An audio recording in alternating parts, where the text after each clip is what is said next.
সাতান্ন বর্জনের যাত্রা হয়েছিল। সেই বিপ্লবী নেতা আমাদের অ্যাডভোকেট আহমেদ আমাদের মাঝে উপস্থিত হয়েছে। সবাইকে সুশৃঙ্খল ভাবে দাঁড়িয়ে কল দেয় ভাইয়া, কল দেয়।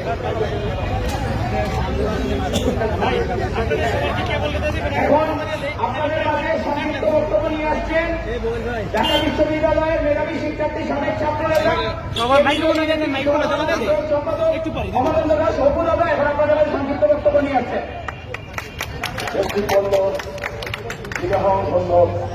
আজকে এই মহতী উদ্যোগে উদ্যোক্তাবৃন্দকে আমি অভিনন্দন জানিয়ে কয়েকটি কথা বলতে চাই। আপনাদের মাঝে ইতিমধ্যে উপস্থিত হয়েছেন বাংলাদেশের দীর্ঘ 16টি বছর আন্দোলন সংগ্রামের যে নামটি উচ্চারণ হয়েছে, বারবার কারা নির্যাতিত নেতা, যার সাথে আমার ছাত্র রাজনীতি করার সুযোগ হয়েছে, বিএনপি রাজনীতি করার সুযোগ পেয়ে আমি ধন্য হয়ে তার নামটি শোনা মাত্র আজকে আমি এখানে শুনে এসেছি। আমরা কি বার্তা আপনাদের মাঝে দিতে এসেছি আপনারা ইতিমধ্যে বুঝেছেন। ইতিমধ্যেই আপনারা দেখেছেন ভারতীয় আগ্রাসনের বিরুদ্ধে জাতি ফুটে উঠেছে। বাংলাদেশ জাতীয়তাবাদী দল সর্বপ্রথম প্রতিবাদ করেছিল আজ থেকে আরো দীর্ঘদিন আগে।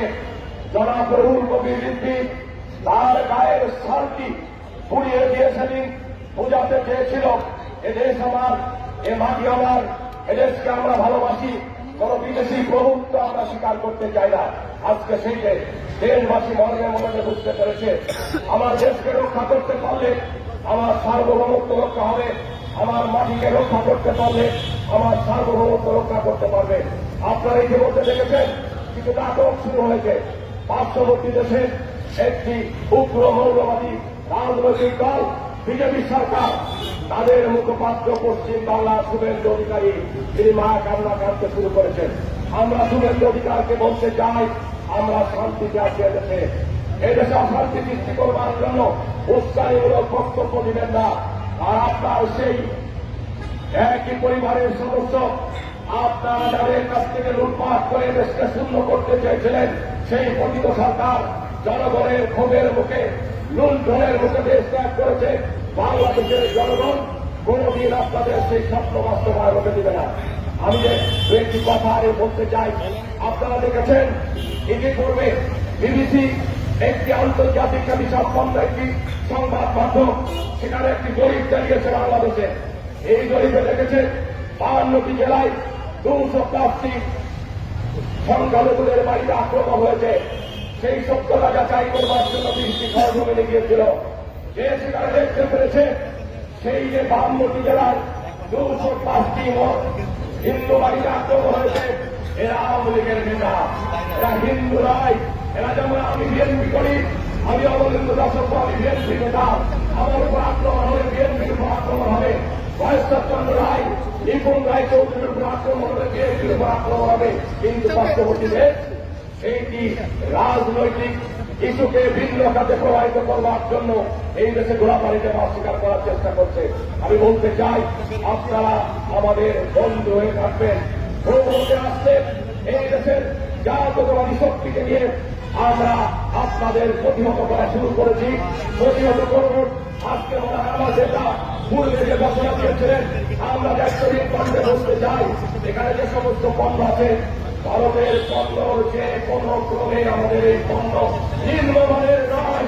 আমরা ভারতীয় পণ্য বর্জন করব এবং ভারতীয় সমস্ত কিছু বর্জনের মধ্য দিয়ে ওই মৌলবাদী সরকারকে বুঝিয়ে দিব এদেশ শহীদ জিয়া রাষ্ট্রপতির দেশ, এদেশ বেগম খালেদা জিয়ার দেশ, এদেশ জনাব তারেক রহমানের দেশ। আমরা এদেশে জন্মেছি, এই দেশে মৃত্যুবরণ করব। বীর মদন এবং মোহনলালের মতো জাতীয়তাবাদী শক্তির সাথে থেকে দেশকে রক্ষা করব, এই প্রত্যয় রেখে আমার বক্তব্য শেষ করছি। সকলকে ধন্যবাদ। রাজশাহী বিশ্ববিদ্যালয়ের ছাত্র সংসদের ইতিহাস মধ্য দিয়ে যে গণজাগরণ ছাত্র রাজনীতি সৃষ্টি হয়েছিল তার প্রেক্ষাপটে 90-এর গণ অভ্যুত্থানে বিএনপি রাষ্ট্র ক্ষমতায় অধিষ্ঠিত হয়েছিল। তারই ধারাবাহিকতায় রাজপথে সেই মৃত্যুঞ্জয়ী ছাত্র নেতা আজকে আমাদের এই বিক্রয় কেন্দ্রে প্রধান অতিথি হিসেবে উপস্থিত আছেন। রাজপথের দুর্বার সেনাপতি আমাদের সকলের প্রিয় অ্যাডভোকেট নুরুল কবির রিজভী আহমেদ আমাদেরকে অনুরোধ করছি আমাদের মাঝে তার মূল্যবান বক্তব্য নিয়ে আসার জন্য সবাইকে অনুরোধ করছি সুশৃঙ্খল ভাবে লাইনে দাঁড়িয়ে তার বক্তব্য শোনার জন্য। তারপরে আমাদের বিক্রয় কেন্দ্রের কার্যক্রম শুরু হবে। সবাইকে ধন্যবাদ।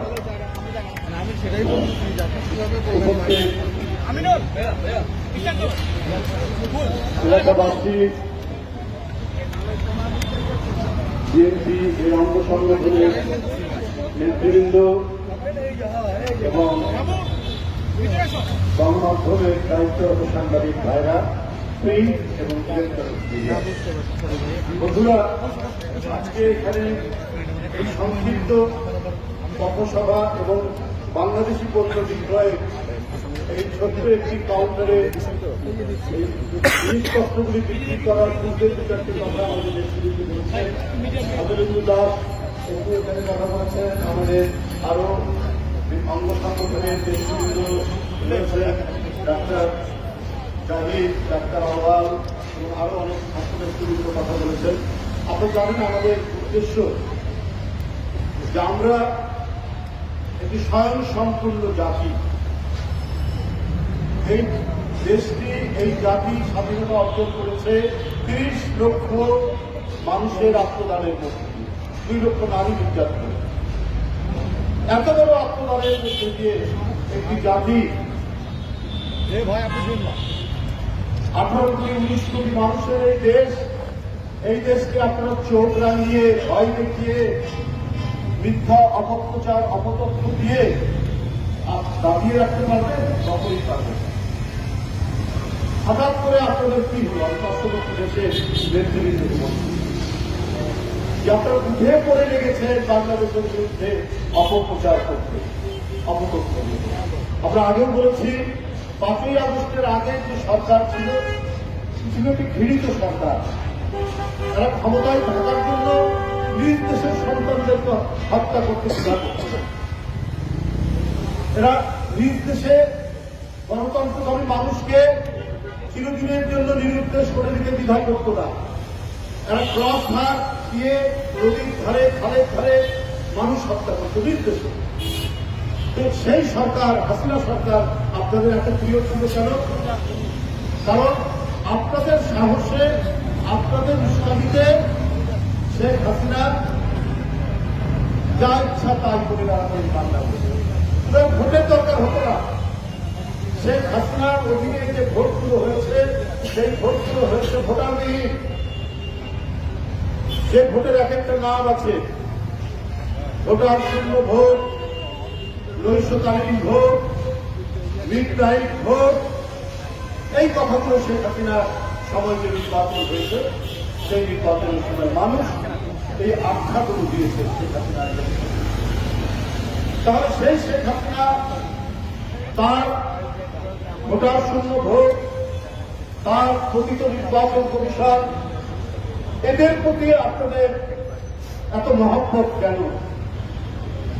বাংলাদেশের জনগণ থেকে যে সরকার স্বীকৃত, সেই সরকারকে আপনারা সমর্থন দেন এবং যেদিন শেখ হাসিনার পতন হয়েছে সেই দিন থেকে ক্রমাগতভাবে রিপাবলিক বাংলা, ক্যালকাটা নিউজ, একের পর এক এই সমস্ত সামাজিক গণমাধ্যম একবারে ডাহা মিথ্যা কথা তিনি বলে বেড়ান।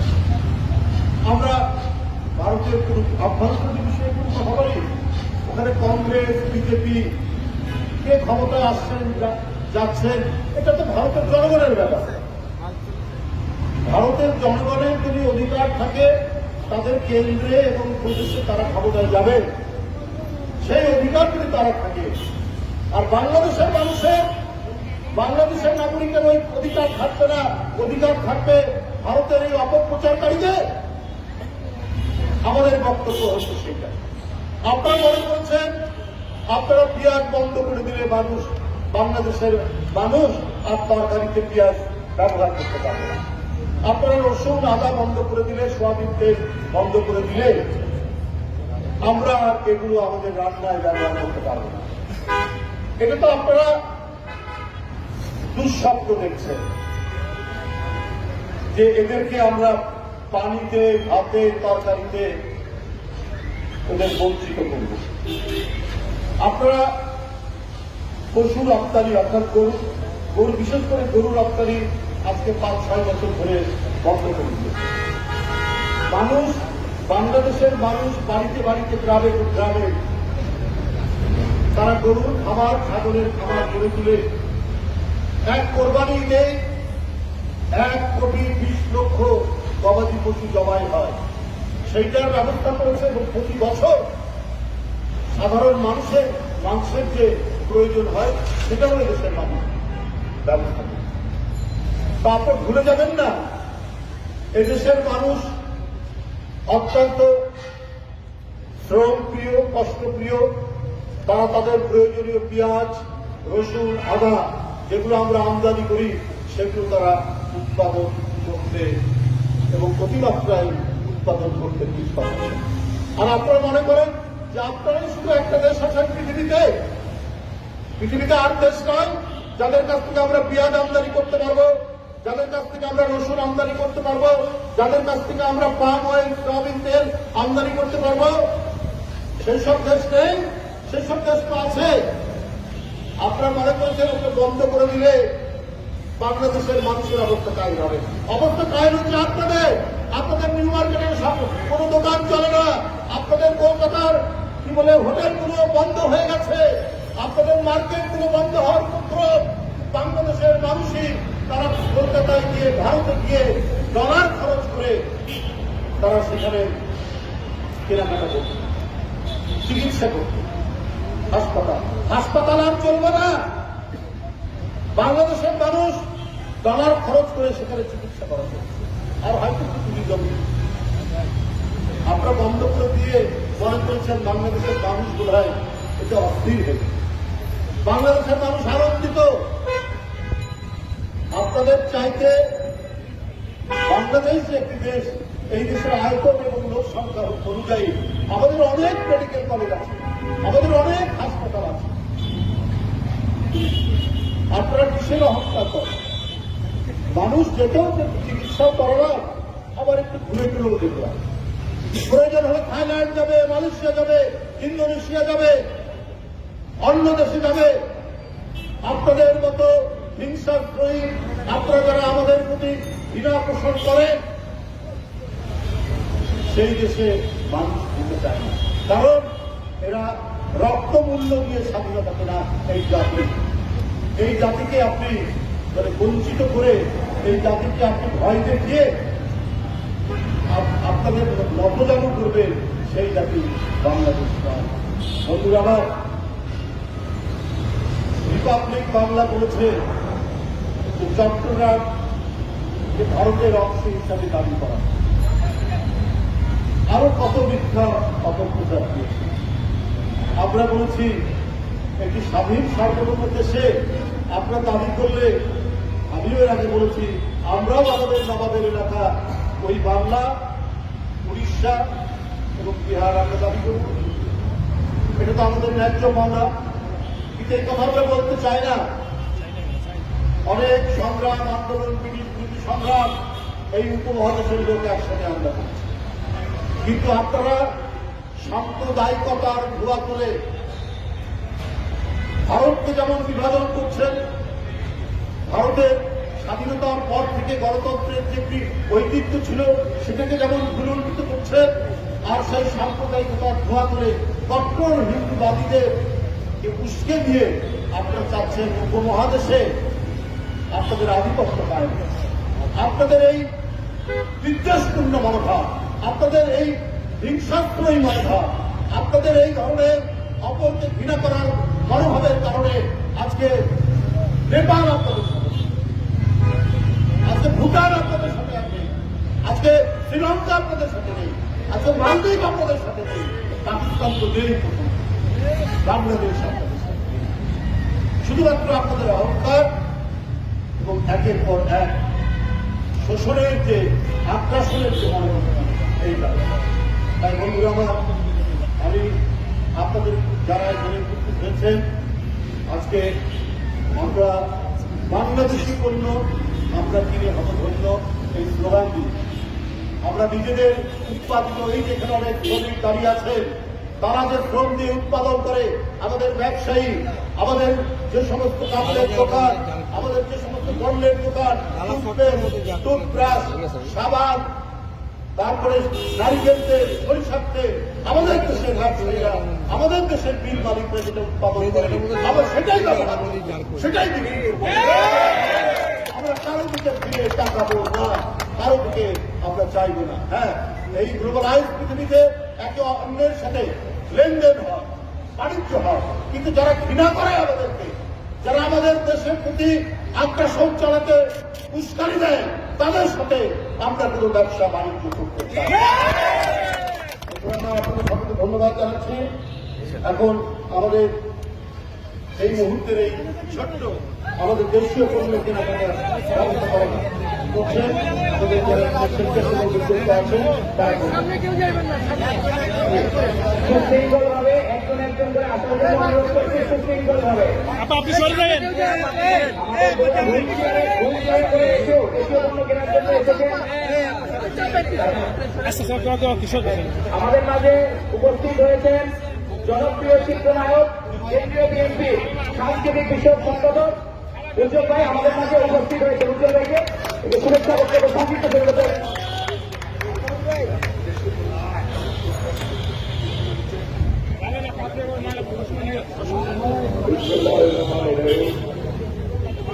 উপস্থিত বিএনপি জননেতা অ্যাডভোকেট এই সাথে যারা বিএনপির অন্যান্য স্থানীয় নেতৃত্ব এবং জনগণ, আসসালামু আলাইকুম। আমরা যে কারণে এখানে উপস্থিত হয়েছি, আমাদের নেতা সেটা আপনাদেরকে বলেছেন, আমরা আমাদের নিজস্ব উৎপাদিত যে সমস্ত পণ্য আছে, আমরা বাংলাদেশে যে পণ্য ব্যবহার করব এবং সেই পণ্য দিয়ে আমরা এগিয়ে যাব। আমরা স্বনির্ভর হতে চাই, আমরা অর্থনৈতিকভাবে স্বনির্ভর হতে চাই, আমরা রাজনৈতিকভাবে স্বনির্ভর হতে চাই। আমরা বিদেশি যে কোনো দেশ আমাদের আশেপাশে থাকুক না কেন, আমরা সম্মানের সঙ্গে সহযোগিতা করতে চাই। নিয়ে নিতে পারেন না। সবাইকে অভিনন্দন জানাচ্ছি। আপনাদের সকলকে থেকে এবং আমাদের অভিনন্দন এবং একটু 1 মিনিট ভাই।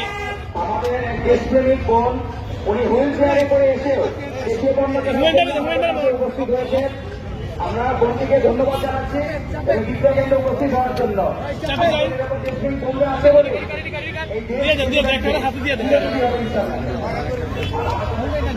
এখানে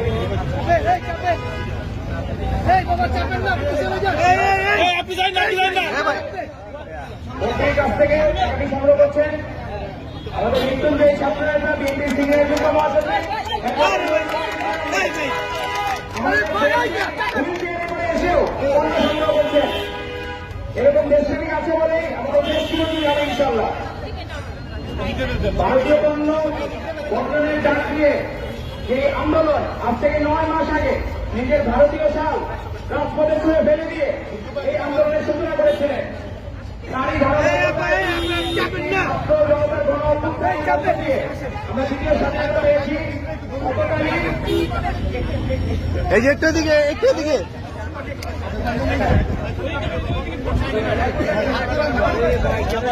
আরে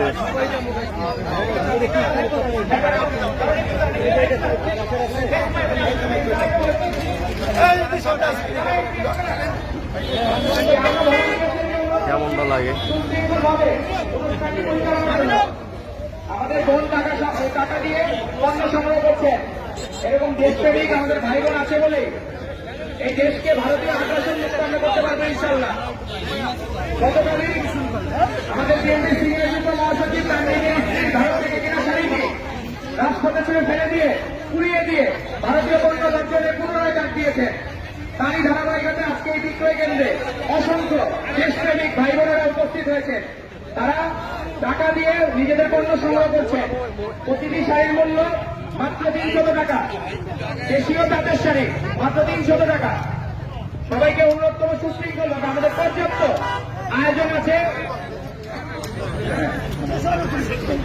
দেশীয় পণ্য কিনে হওয়ার জন্য এই শিরোনামে আয়োজিত অনুষ্ঠানে আজকে এই বিক্রয় কেন্দ্রে আমাদের মাঝে উপস্থিত হয়েছে রাজপথের লড়াকু সৈনিক, রাষ্ট্র সাবেক বিপি অ্যাডভোকেট রুহুল কবির রিজভী আহমেদ। উনি নিজে হাতে আমাদের দেশপ্রেমিক যারা নাগরিক উপস্থিত হয়েছেন তাদেরকে দেশীয় পণ্য তুলে দিচ্ছেন নিজ হাতে।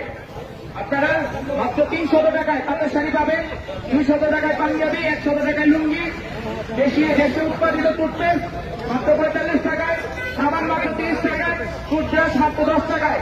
আপনারা এখান থেকে সংগ্রহ করে নিতে পারবেন। সকলের জন্য পর্যাপ্ত ব্যবস্থা আছে।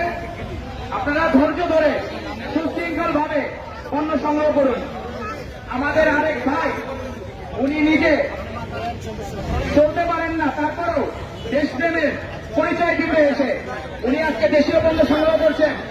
আমাদের সিনিয়র যুগ্ম মহাসচিব একটা রুহুল কবির রিজভী আহমেদের কাছ থেকে গত 9 মাস আগে আমাদের রাজপথের মহানায়ক অ্যাডভোকেট রুহুল কবির রিজভী আহমেদ চাদর ছুঁয়ে ফেলে দিয়ে ভারতীয় পণ্য বর্জনের ডাক দিয়েছিলেন। গতকাল তার নিজের স্ত্রীর প্রিয় শাড়িটি ভারত থেকে কেনা হয়, সেই শাড়িটি আগুন দিয়ে পুড়িয়ে দিয়েছেন।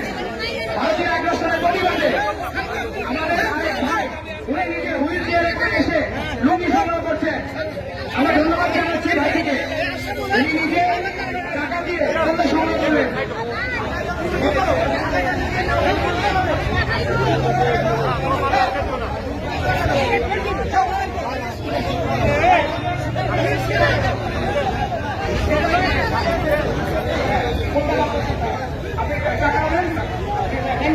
থ্যাংক ইউ মা। আমাদের দেশপ্রেমিক অসংখ্য ভাই বোনেরা উপস্থিত হয়েছেন পণ্য সংগ্রহের জন্য। আমাদের এখানে ভিড় হয়ে গেছে। আমরা সবাইকে অনুরোধ করছি সুশৃঙ্খল ভাবে, পর্যাপ্ত আয়োজন আছে আমাদের, সুশৃঙ্খল ভাবে পণ্য সংগ্রহের জন্য অনুরোধ করছি সুশৃঙ্খল